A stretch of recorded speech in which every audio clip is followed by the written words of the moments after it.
Welcome back, and we're getting ready to move into our first conversation for today. We are joined by Garen Lumpkin, who is a technical consultant for the Early Childhood Development Project.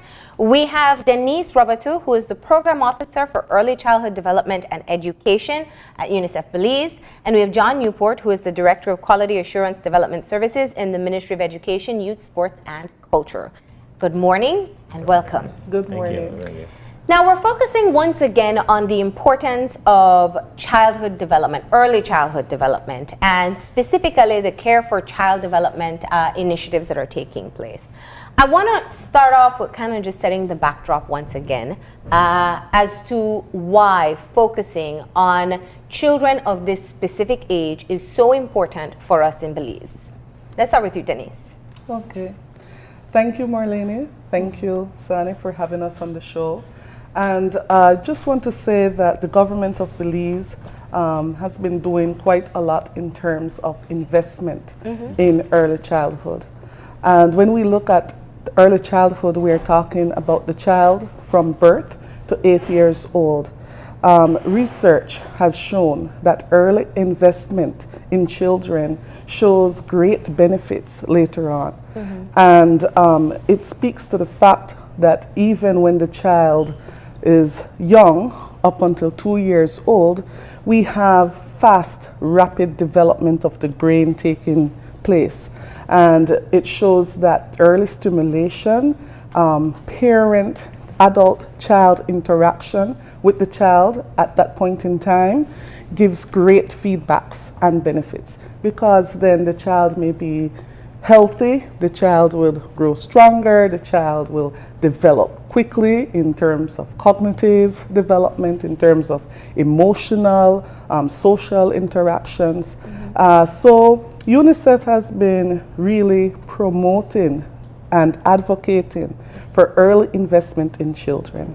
And because of that, the government of Belize has recently just started to implement an early childhood development policy. And the great thing about it is that the three ministries in the social sector, the ministries representing education, health and social development, human development, are working together across the sectors to increase the investment for children in early childhood. Now let's look at what the indicators are in terms of success for this. First of all, education is the easiest area to find out enrollment in any kind of daycare or preschool program. And once upon a time, Belize wasn't doing so well. Where are we now in terms of enrollment of children in preschool programs? Okay, if we think of preschool as being aimed at 3-year-olds and 4-year-olds, and if you're splitting that, there's a difference in the amount of enrollment we're seeing in those two age cohorts, with more 4-year-olds attending preschool than 3-year-olds.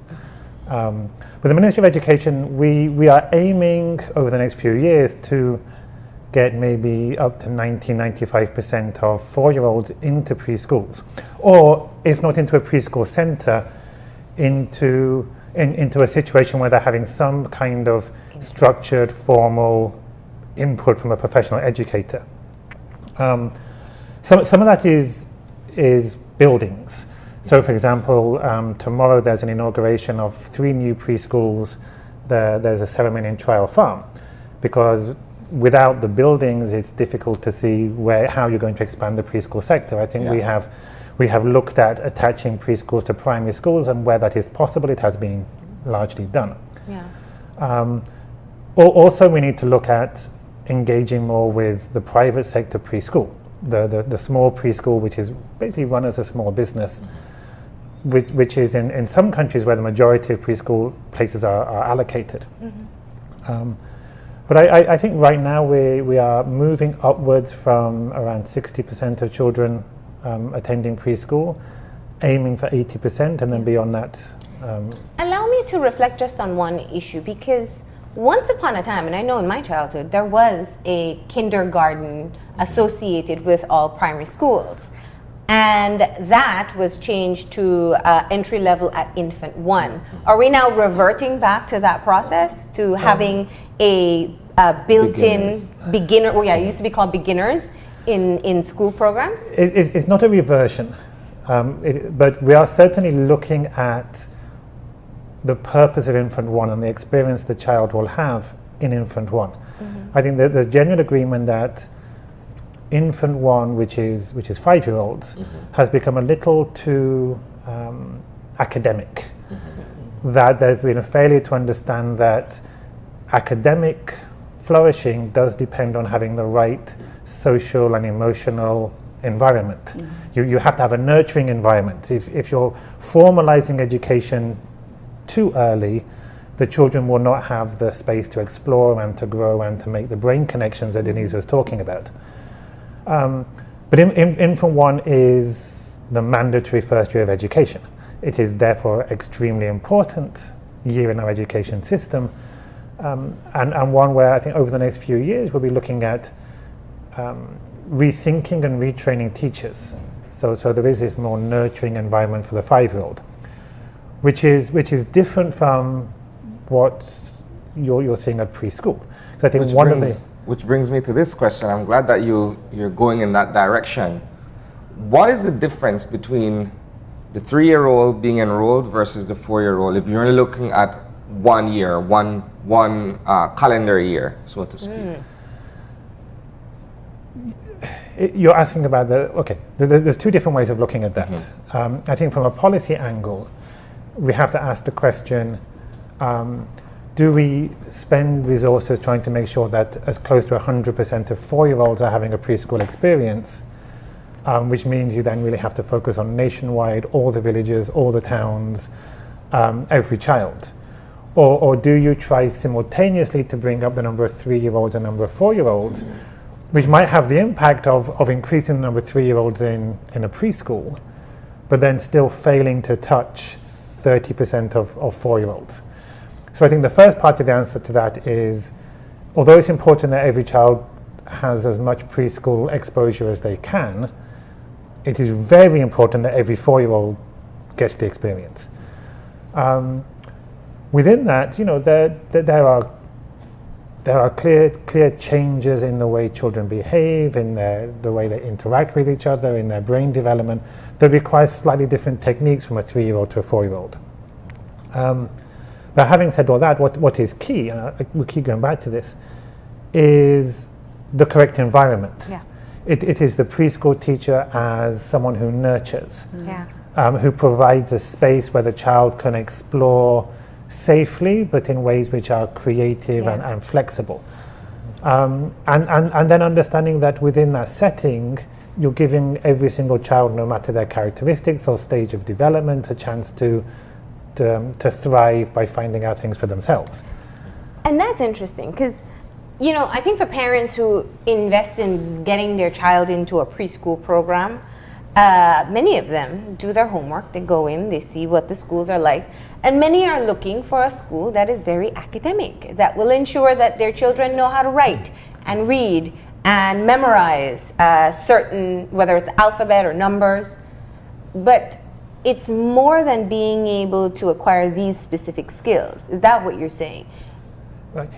Well, I think, with this working with parents, and now I'm going to try to link it to the 0 to 3, what we know from science and neurodevelopment, the importance of the 0 to 3 period is critical. And so part of that is as John's talking about, having, for children 3 and 4, that they have more of a stimulating, a creative environment. And we see this happen where you go into a preschool or daycare when they're 3 and they have them sitting down trying to do academic, which is just really, out of touch with what really should be going on. But what's important is that with the brain development and the importance of 0 to 3 is family involvement. Yeah. And I've worked in this field for many years in Latin America and Caribbean. It used to be the early stimulation. It was a combination of activities.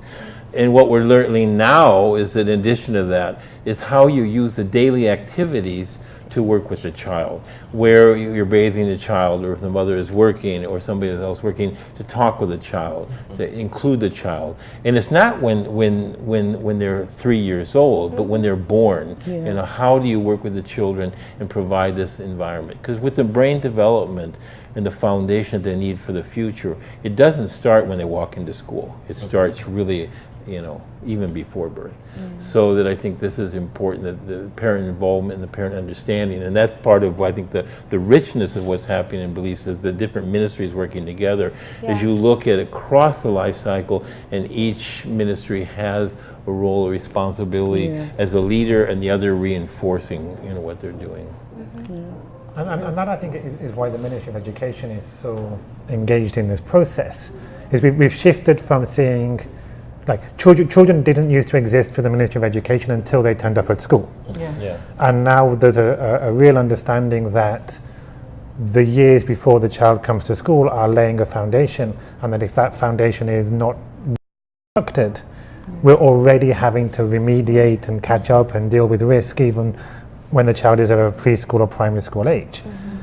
And so the message of how you interact with a young child, and ensuring there's a responsiveness and it's a back and forth, and that it is, you know, the new science of how important it is the way the adult responds to the child in a way which is responsive, and what we call the serve and return is critical to later academic success. So let's look at that specific area, because I think that's where the paradigm shift has to take place, where parents at home need to recognize that even before the preschool, before infant one, their interaction with from their newborn, or I should actually say from the fetus, right up until their first day of school, is important. And it's not about treating them like a baby that doesn't understand. It's about communicating with them at a level that they can be communicated. How do we teach this to parents? Well, actually, what the course is starting today is very much in line with this of working with those who work with parents in terms of training and preparing and counseling, so that they increase their observation skills in terms of communication. And I know a long time ago, you know, when a child would cry, people said, well, you know, don't attend, you don't want to spoil the child. But the child, you know, has different forms of communicating, the baby, and one is crying. And so part of the work we're saying in terms of looking at the signals that the baby's doing, the crying, is that parents begin to understand, you know, the child communicating. And so this being responsive, being sensitive to what's going on in terms of being responsive is critical. And that really starts, you know, at birth. And that's part of the courses of using activities around communication and play, and working with parents so they begin to be able to observe, to read their children at the different stages of development. And the idea as well is that basic things in the home can be used. And so we don't have to go and buy the expensive toys and the expensive books. But from the child is born, and even before, just talking to the child, singing with the child, and interacting with the child is important. So how do you interact? And really we look at the different stages of development for the child. So if it's a newborn, of course, then, you know, doing a jigsaw puzzle will not work with the newborn, but singing with that baby, stroking, using just a soft cloth, and we have some different examples here. This is a sponge that you recognize that we used to wash up dishes with, but it's just symbolic of maybe a soft cloth, a soft rag, or something in the home that you can use to just stimulate the child. And in terms of this training, which is called Care for Child Development, we've found that interacting with the baby, whether he or she is sick, whether he or she is disabled, or vulnerable or marginalized in any other way, is very important. And so we don't want to just also neglect the sick child, or leave the child abandoned, because he or she is too fussy. There's a reason why. And so early childhood providers in the 3 different ministries are learning more about why it is important to communicate and play, and how do we do that. So they have to be convinced almost first to impart the information on to parents. That's correct. I can imagine how the Ministry of Health is such an easy partner for this, because so many women do take their babies, so many parents do take their babies in for vaccinations, for checkups, and perhaps this is one of the encounters that this information can be passed on. Who all are involved in this current training that you're undertaking? Okay. Well, definitely, you spoke about the Ministry of Health.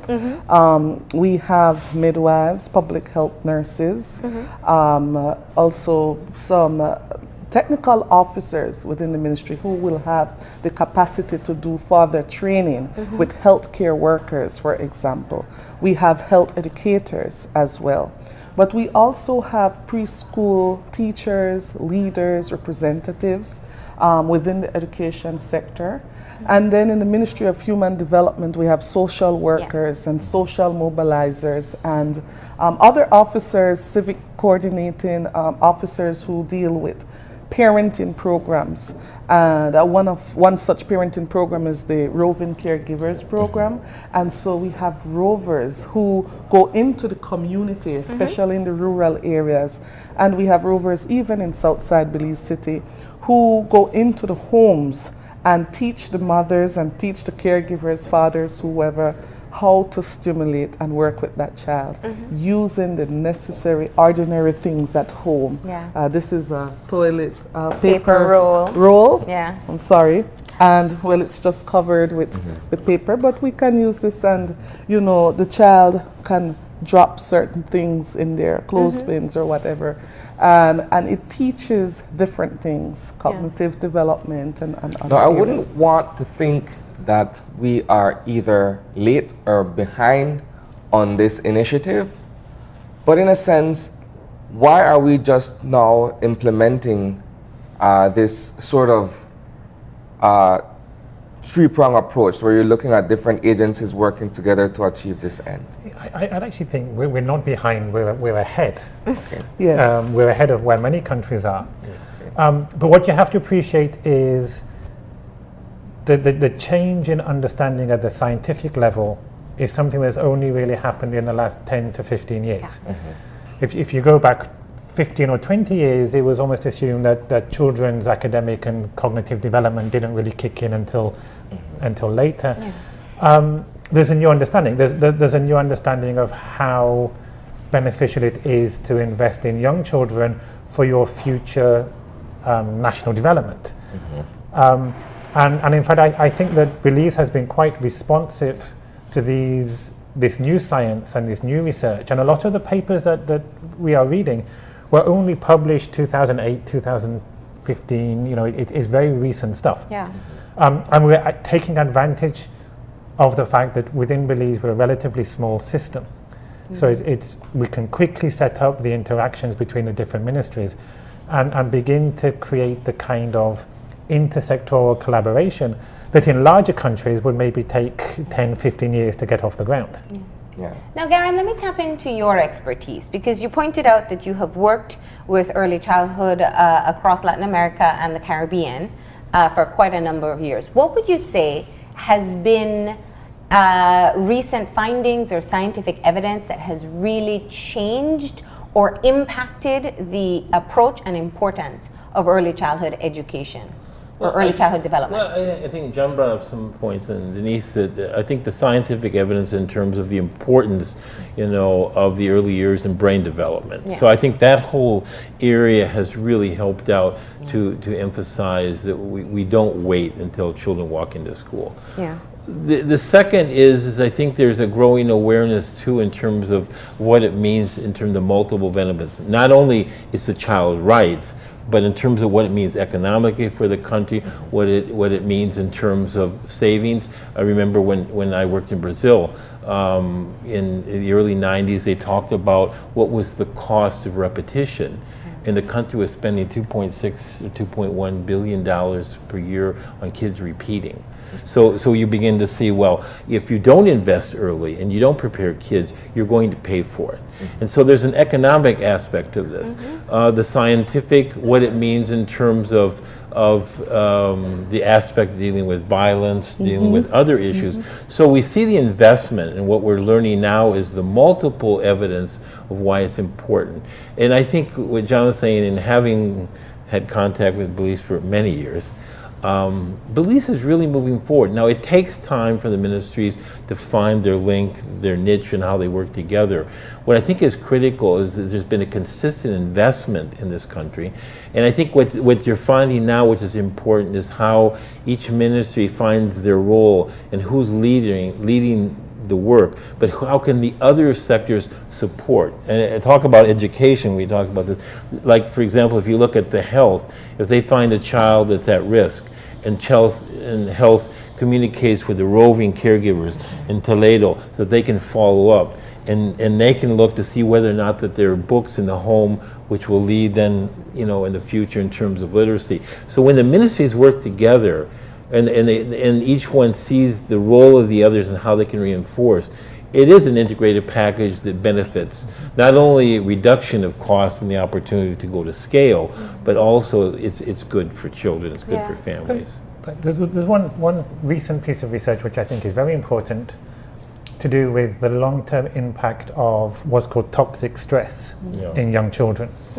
So basically now it is evident that if you have a child who is in a situation which is violent, or there's lots of shouting, or there's lots of other environmental causes of stress, and we're talking here young children, that releases chemicals into the brain that stop the brain from developing as it should, which then have an impact over how that child is going to learn throughout school.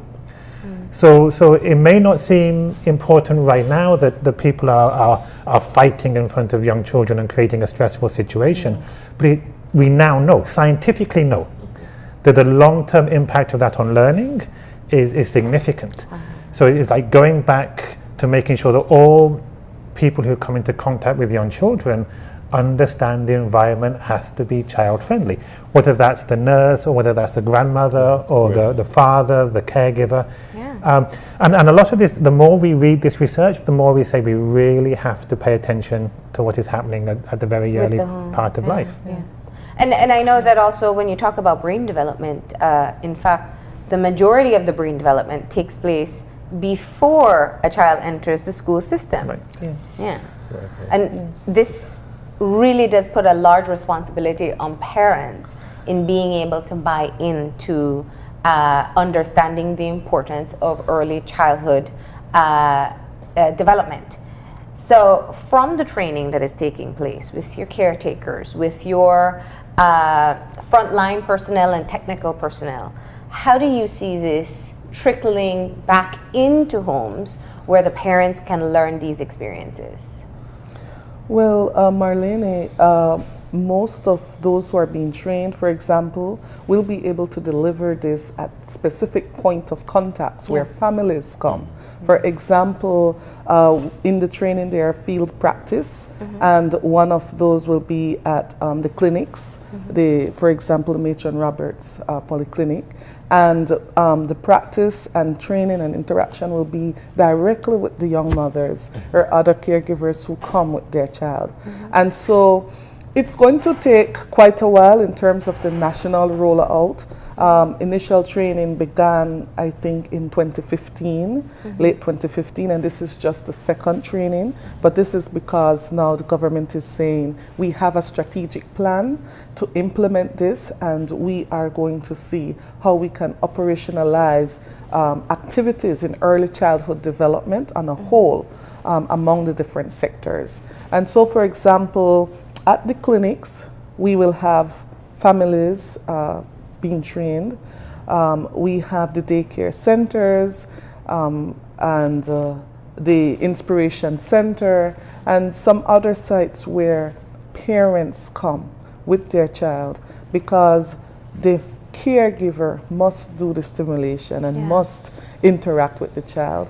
It's not going to work if John or I go in and do it. You know, the families are the ones who are with their children every day. We know you brought your props, and of course this is most important because I think people think it's expensive. You know, I think they have to go out and buy something specific for stimulation. But as you pointed out with the sponge and the toilet paper roll, anything at home can be used for stimulation. Definitely, anything at home. I have here a stack of cups. And one of the activities that we do is stacking, and we encourage the mother or the caregiver, the father. And I must say that in our training, we do interact with a lot of fathers who come and who's like, oh, wow, you know, I'm getting this. That if I just sing with my child, I'm going to be having some sort of reaction. Yeah. And so we teach the child that stacking, and what is happening here is eye-hand coordination taking place, for example, with songs, with different objects. It gives a different sound, and it's also teaching the child to experiment.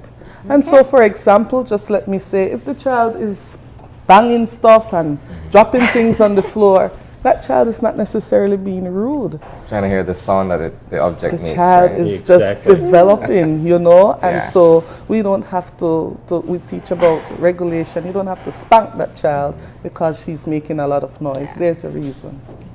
Okay. Well, anything else you'd like to say before we close off this segment? I would just like to say that we didn't bring up the point of how this whole effort is important for children with disability and children that are at risk. And this is one of the areas that, if we know from the science the importance of early child development and stimulation for brain development, but especially for children that are at risk with a disability, if you don't start early, the impact is significant. And so that's one of the areas working, and I'm working in the regional level on the Zika and the impact of Zika. And we're certainly, we're going to have another workshop soon on how we link this up and working with children that are affected by Zika or other congenital malformations. So this is also critical for the work with children with disabilities. Okay. Well, thank you for stopping in and sharing all this information, and hopefully parents at home who have a young one will be able to understand how important their role is in their child's development. Right?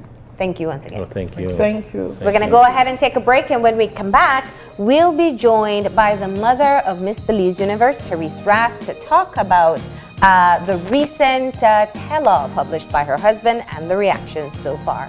So stay tuned.